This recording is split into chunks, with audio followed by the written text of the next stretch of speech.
All right, so episode 2 of Sabikui Bisco, we have essentially turret hippos, aerial slugs, and yeah, flying crabs. I mean, and I'm perfectly fine with all of it. This show is just absolute bonkers, and I'm eating up every single bit of it. But yeah, episode 2 was fantastic as well for the series. Now, unfortunately, there's two things that I'm kind of in a negative with the series so far, and that really centers around one, them bouncing back and forth between these two timelines, which they're obviously showing how Bisco got to Milo, but at the same time, at this point, it's like, do we really need to have these two stories kind of, I don't know, it just feels very jarring how they're jumping back and forth between these two spots. I understand it's a lead up, and it just feels weird. It feels very weirdly placed. Now, granted, we finally do get an idea of who this Jabby guy is and really getting a sense of the relationships between Jabby and Bisco, but I just feel like I said before, I just feel like it's really disjointed how it's telling those two stories. Additionally, the other sort of negative is I'm already starting to see a lot of corners being cut for the animation, which I think at this point, I don't really mind it too much. I understand what's happening on the screen. It's just, it has that sense of feeling like you're missing a shot. Like, okay, how did the character get from here to here? I can connect the dots, but it's still a little bit of a letdown. I mean, for example, having Pau just randomly, she's coming up on her motorcycle and then suddenly she's on the roof, and it's like, okay, well, we've just completely skipped a set of keyframes there, didn't we?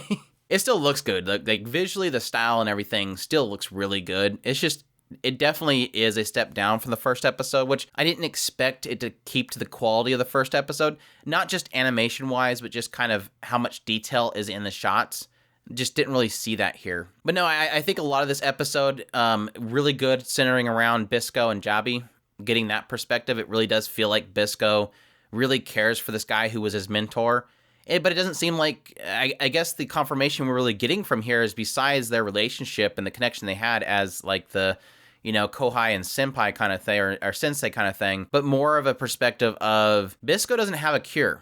And that's what I was kind of expecting with this entire thing, was based on the first episode, having this feeling of Bisco going around spreading mushrooms, and the mushrooms is a cure. But it doesn't really seem like that, because obviously Jabby is dying from the rust. And Bisco's not like, okay, well, here's mushroom, you're cured. It does seem like even they are trying to find a cure for it. So they mentioned something about this rust eater. They have to find the rust eater. I, again, was assuming it would be Bisco because of the name of the show itself being Rust Eater Bisco, but it does seem like I don't know if the Rust Eater is going to be this one mushroom that can spawn that will have the cure, or if Rust Eater is a title for somebody. I don't know. It didn't clarify what this Rust Eater is, but they are seeking it to cure Jabby. And I guess in a sense would be everybody else as well. But yeah, that whole back scene was just kind of weird. Them, obviously this cop guy catching him, him fleeing with Jabby, hippo turrets coming out of nowhere.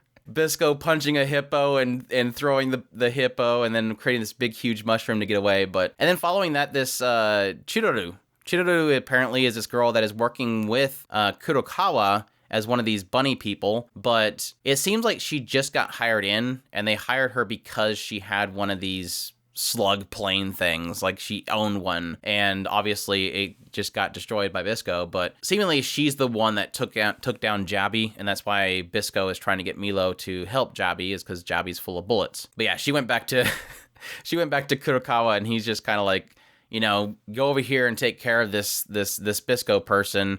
You're being paid, aren't you, kind of thing. It doesn't seem like she wants to be a part of it, but she's kind of getting drug into it because of a contract. But it does seem like Kurokawa is working separate from the rest of the place, because they have watchers, which is what Pao is part of, but it does seem like there's these elite soldiers with Kurokawa, which all have the bunny outfits, and they're pretty much working for him on the side, seemingly like he wants them to take care of Bisco before he gets caught by the watch. What I'm assuming is Kurokawa doesn't want the watch to get Bisco, and then Bisco reveals to the watch what exactly he's doing. He just wants to take down Bisco and get rid of him, so that nobody knows that Bisco is technically doing a good thing, like the mushrooms are a good thing. How those mushrooms are a good thing at this point, I don't know, because like I mentioned earlier, it doesn't seem like the mushrooms are just a bam, you're fixed with the rust because you had a mushroom, because obviously, again, Jabby is being killed by the rust. But it might be a way of,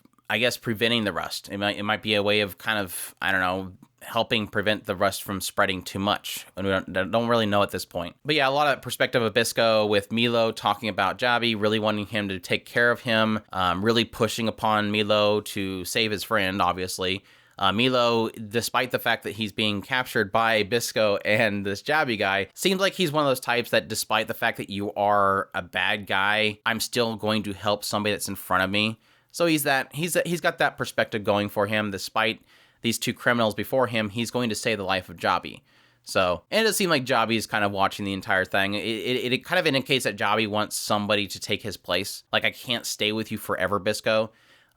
He kind of knows the idea that he's taught Bisco everything, you know, the art of using these mushrooms, obviously, I think, all the stuff that they're doing on this travel, but he says that specifically he's never taught him how to make medicine. So that would kind of implying the idea that Jabi can now retire because Bisco has Milo, and Milo knows how to make the medicine. So obviously making them a nice little team. But yeah, in the wake of all of this, Pa, realizing that Milo has been captured by Bisco and then just going absolute nuts and going after him. So it looks like the beginning of the next episode, we will have at least a fight between Bisco and Pa. It does look like that's going to probably be a pretty awesome fight, even though it seems like Bisco has already pierced her sword. Like, this dude's arrows can pierce anything. Like, that's like the slug plane just like shot straight through it, which even Jabi was mentioning the idea that Bisco would not be able to pierce this machine. But here he is. He freaks out because Jabi gets shot and he just shoots right through it. So it seems like Bisco specifically, I guess, has the strength to be able to pull an arrow even more than what Jabi would think he would be able to. But I'll be really curious what they end up doing with Chiruru. Obviously, Chiruru, first impressions was really, really positive. She looks really cute. I love her character design, but it seems like, again, she's not really working for Kurokawa. Like, she just got hired in because she had this craft, but it doesn't seem like she wants to really work with him. She doesn't like what he's doing. Technically, it was kind of that apparent when she was with Kurokawa, but even additionally, when she was with Bisco, it seems like she's going to be one of those characters that just kind of goes the flow. Like, as long as I can be in the good, I'll go along with this.